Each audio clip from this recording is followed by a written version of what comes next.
O qərarı heç vaxt verə bilmirəm. O qərarı heç vaxt verə bilmirəm. Nə oldu bəs bizlə işləmirsən? Az qalmışdı artıq deyim ki, musiqi parçasını verirəm sənə, get özün onu üst-üstən düzəlt. Bu sualı fikirləşməmişəm. Vaxtın xaos içərisində keçirdim.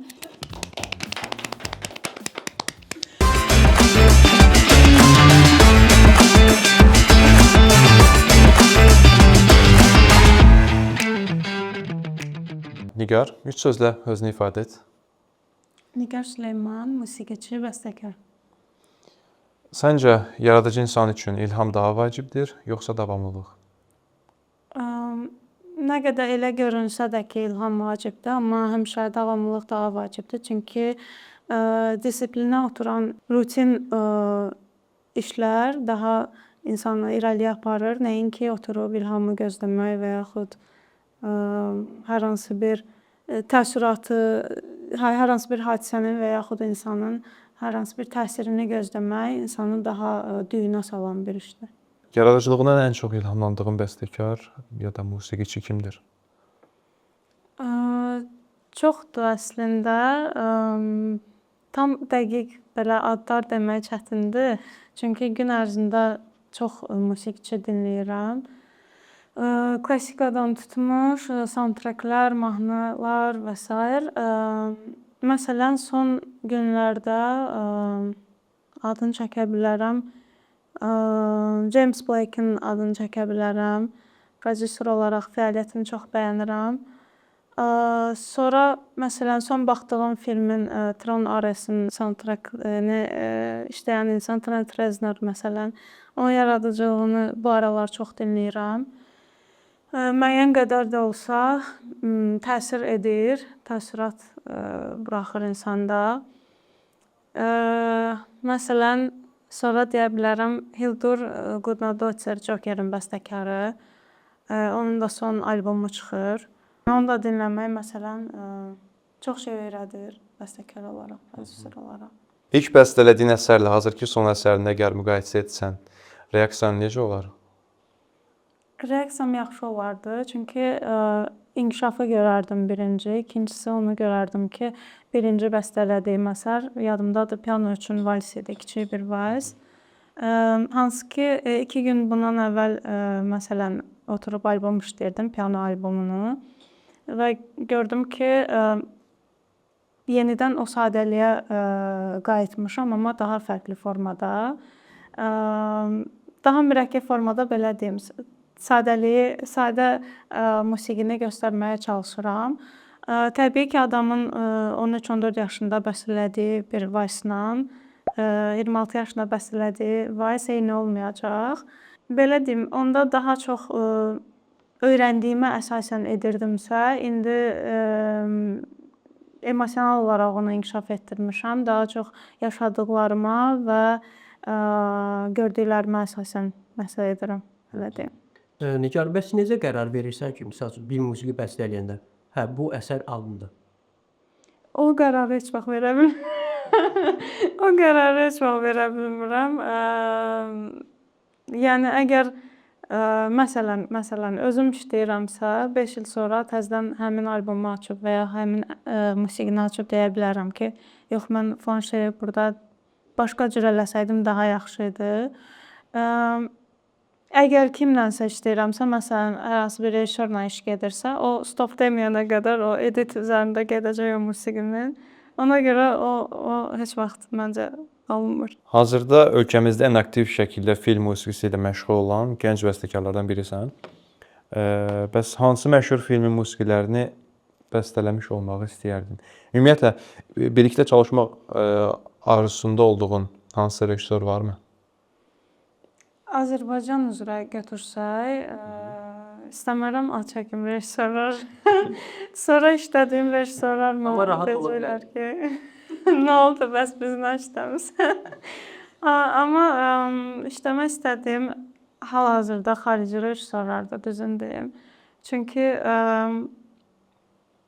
belə deyim, özümü daha yaxşı hiss edirəm ki, özümü daha yaxşı ifadə edə bilərəm. Çünki hal-hazırda tərzimə uyğun işləyə biləcəyim film azdır və yaxud ildə 1-2 dəfə çəkilir, belə deyim də, az çəkilir. Ümumiyyətlə Azərbaycanda az film çəkilir il ərzində. İşləmək istədiyim çox olub. Əslində xarici filmlərə baxmışam, demişəm ki, kaş bunun musiqisi məndə olardı. Məsələn, belə axırıncı Tron Arisə baxanda baxıram ki, tərz barədə çox yaxın idi mənə və fikirləşirdim ki, görəsən bunu mən işləsəydim necə işləyərdim və s. Çox olub. Hansı ölkədir bu maraq? O hansı ölkə, hansı cərəyanlar? Ölkə olaraq təbii ki, Amerika sənayesi. Cərəyan olaraq science fiction, dram, romans da ola bilər. Ən çox amma science fiction, thriller, qorxu filmləri. Ümumiyyətlə mən niyəsə bəstələdilərimə deyirlər ki, yaxşı qorxu filminlə işləyərsən, amma heç vaxt qorxu filminlə məncə işləməmişəm. Bəs artıq bəstələnmiş hansı film musiqisinin sənə aid olmağını istəyərdin? Bir çox film deyə bilərəm, amma ən çox mənə görə pikdadır o. Mən onun kimi təbii ki, işləyə bilməyəcəkdim. Tənəti deyə bilərdim. Məsələn, Ludwig Göranssonun mənə görə son illərdə yazılmış ən yaxşı musiqi soundtrack albumudur. Ümumiyyətlə adam götürüb orada maşınların təkərinin səsini yazıb, sonra təzədən çevirib onu qoyub musiqi kimi işlədib də. Yəni çox şey eləyib orada. Mənə görə çox underrateddir, belə deyim.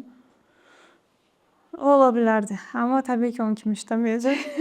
Film musiqisi üzərində işləyərkən əsas məqsədin və ilk addımın nə olur? Film musiqisidirsə, təbii ki, mən burada sərbəst deyiləm. Əsas rejissorun istədiyi musiqini çatdırmaqdır. Bu təbii ki, formal olaraq da daha belə sənət mənasına yanaşsaq, obrazını çatdırmaq, istədiyi hiss varsa onu ifadə eləmək, obrazın xarakteristikasını açmaq, hadisə gərgindirsə məsələn, hadisənin emosiyasını artırmaq da bir növ. Yəni çünki musiqi filmdə köməkçi bir vasitədir. Əsasda amma kömək edir emosiyanın çatdırılmasına.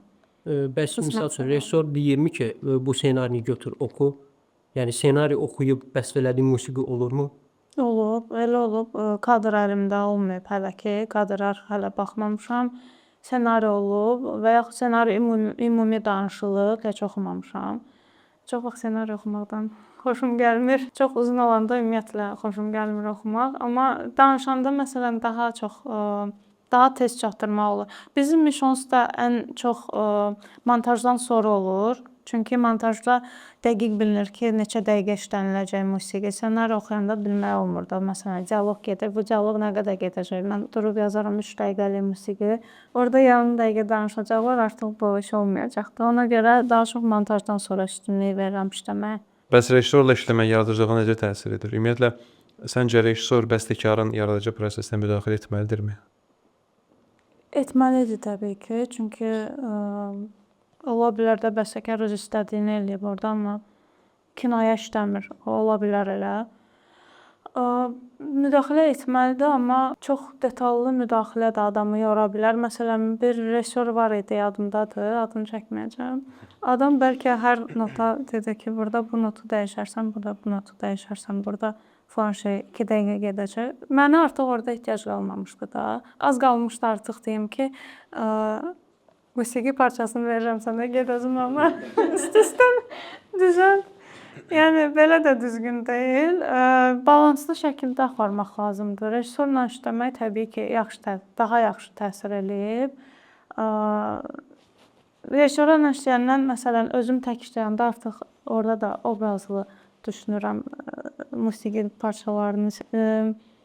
Müəyyən bir xətt gedirdisə, o xətt artıq daha belə deyim, obrazlı şəkildə gedir. Belə. Deyirlər, Hans Zimmerin ən sevdiyi alət pianodur və bütün əsərlərini onu daxil etməyə çalışır. Bəs sənin üçün belə bir alət varmı? Var. Əslində desəm ki, okey, məndə də pianodur. Biraz daha belə maraqsız çıxacaq. Violonçel məsələn, violonçelin səs tembri çox sevdiyim üçün bir çox soundtracklərdə çalışmışam, istifadə edeyim. Səncə əgər insanlar bir musiqini dinləmirsə, o çox insan tərəfindən dinlənmirsə, bu o deməkdir ki, o keyfiyyətsizdir? Yox, təbii ki, ya kəşf olunmayıb, ya ola bilsin başa düşülmür. Ya da çox az kütləsi var, amma kütləsi var da, yəni bunu durub demək ki, yox, bu heç nəyə yaramır. Azərbaycanda məncə hələ də elə sənətçilər var ki, çox az dinlənilir və yaxud xaricilərin özündə də az dinlənilir, amma keyfiyyətlidir, yəni onu görmək olur. Keyfiyyət indi hərəyə görə ayrı anlayış. Mənə görə keyfiyyətli musiqi odur ki, həmin dinlənilən ərəfədə musiqi nəyisə ötürə bilirmi? Hər dinləyicinin də anladığı təbii ki, ayrı ola bilər. Məsələn, biri əyləncə musiqisinə qulaq asıb ağlaya da bilər, məsələn deyirəm. Amma mənə elə gəlir ki, elə bir anlayışla qəbul etmək ki, əgər filan kəs və yaxud filan musiqi az dinlənilir, keyfiyyətsizdir və yaxud ümumiyyətlə sıradan çıxmalıdır, yox, elə bir şey yoxdur. Sənin üçün ən yadda qalan, ən çox zövq aldığın layihə hansı olub? Son işlədiklərindən məsələn deyə bilərəm Orxan Məmmədlinin Mavi Tünd Qırmızı filmi ən son işlədiyim filmdir. Filmin ab-havası, yəni ümumiyyətlə filmdə olan hər bir detal musiqiçi olaraq mənə əl verir ki, bütün detalları musiqi vasitəsilə çatdıra bilim. Ən son yəni bunu deyə bilərəm. Təbii ki, mənə elə gəlir ki, hər bir layihədən, hər bir işdən zövq almaq lazımdır. Nigar, bəs süni intellektlə mahnı bəstələdiyin olub? Yəni mahnı dediyim ümumiyyətlə bir bəstən olub. Süni intellektlə yoxladığım olub musiqi. Amma belə deyim də, sadəcə baxmaq istəmişəm ki, görəsən neynir bu süni intellekt. Hətta paylaşmışdım həmin musiqini. Nəsə eləyir təbii ki, amma emosiyası yoxdur, hissi yoxdur, yəni heç vaxt. Bəlkə də gələcəkdə 50 ilə, 100 ilə, bəlkə elə 10 ilə insan hisslərini bəlkə ötürə biləcəklər intellektdə, amma düşünmürəm ki, tam-tamına insanı yaratdığını əvəz edə biləcək. Çünki ona hər hal-hazırda nəyisə eləmək çox rahatdır. Əlində minlərlə, milyonlarla data var və bu data əsasında nəsə yaradır orada. Nigar, bu səni qorxudur yoxsa yox?